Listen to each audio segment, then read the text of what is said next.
Hello, welcome to Serial Horror with Favi, a channel for the horror enthusiasts. Today's episode of True Crime Thursday is an extremely morbid tale that involves necrophilia and a count who developed a sick obsession with a young tuberculosis patient. This is a story of a real mad scientist. Are you ready? Let's get right into it.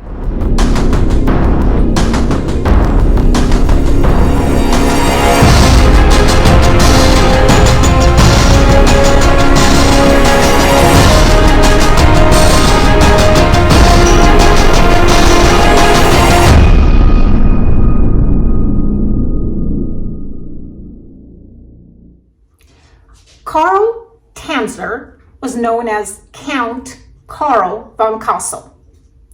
That's a little tongue twister there. He was born on February 8th, 1877. He was a German-born radiology technician that worked in a hospital in Key West, Florida. That's where he met the love of his life, a young Cuban-American girl named Elena Milagro de Hoyos. Everyone knew her as Helen. Elena was seen as a local beauty in Key West. Elena was also suffering from tuberculosis when she walked in the radiology hospital where von Cosel worked. After performing free x-rays for her as part of her treatment, von Cosel falls madly in love with her and his obsession begins. Now, despite their significant age difference, he was in his 60s, she was 21, he decides to promise her marriage. Elena at this point is in a very fragile state and is estimated that she wouldn't have long to live. But that doesn't stop von Cosel from being smitten with a Hispanic beauty. Von Cosel even built his own laboratory. Like, this guy was really the mad scientist. And this is where he would give her all these treatments. He was determined to save his newfound love and makes a homemade contraption that charged her oxygen electrons with electrodes, which he thought would save her. Elena was in such agonizing pain that he showered her with perfume, jewelry, and candy. He even bought her a mahogany bed, which will eventually become her literal deathbed. Elena refused his advances, including his marriage proposals. Now, this is where the story really gets disturbing. On October 25th, 1931, Elena dies of TB at her parents' home at the age of 22. She was buried in a mausoleum at Key West City Cemetery, which Karl paid all the expenses for. Von Cosel visited her gravesite every night for 2 years, leaving her gifts and such, until his temptation became too overpowering. Unable to resist, he opened up her casket. To his absolute horror, he finds Elena is starting to deteriorate. He attempted to stop her disintegration with embalming fluids, but did very little. Her body continued to just decay as expected. So this madman decides the only solution is to steal her remains and bring her home. He actually goes on to say that Elena would speak to him to take her from the grave. He even installed this phone outside of her grave to go in her actual grave to talk to her. And that's how he communicated with her. So he brings her home, lays her on the beautiful mahogany canopy bed, and begins to, for a lack of a better word, rebuild her.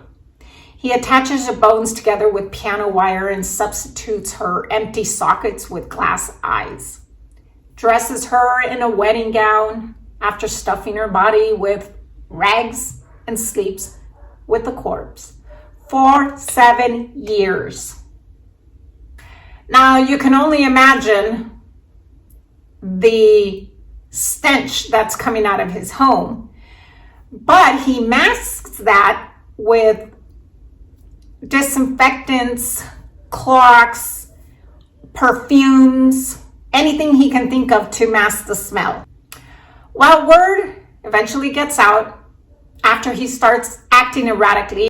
And this is where Elena's sister starts getting suspicious. She drives down and confronts von Cosel at his home.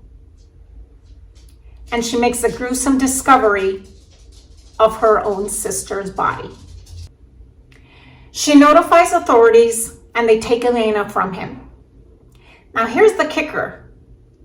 Carl was charged with maliciously destroying a grave and removing a body without authorization. He was to stand trial, but a preliminary hearing on October 9th, 1940, the case was dropped and he was released after the statute of limitations had expired. So he was free to go. So at the beginning, I mentioned this case involved necrophilia. After authorities retrieved her body, it was examined by physicians and pathologists.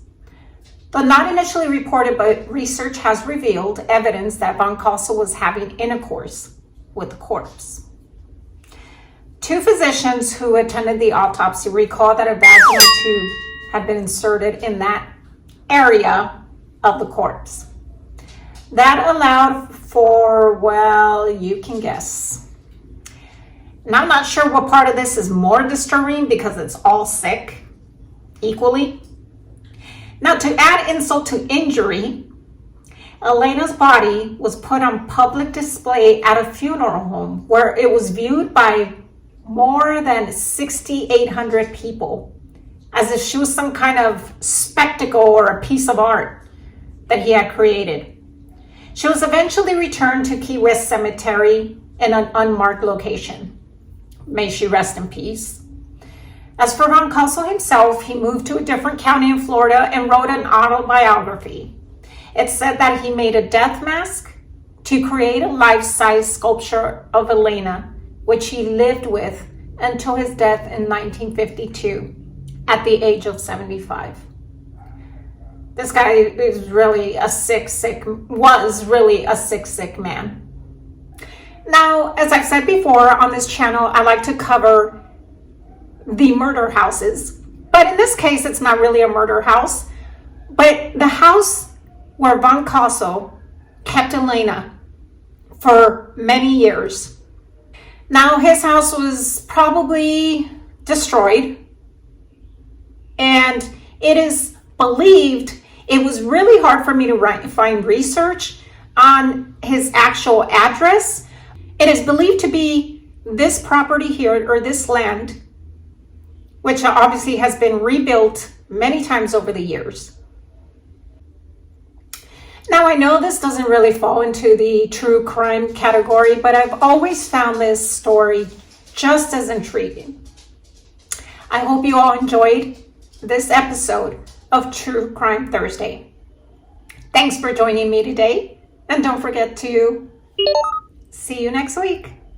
Toodles!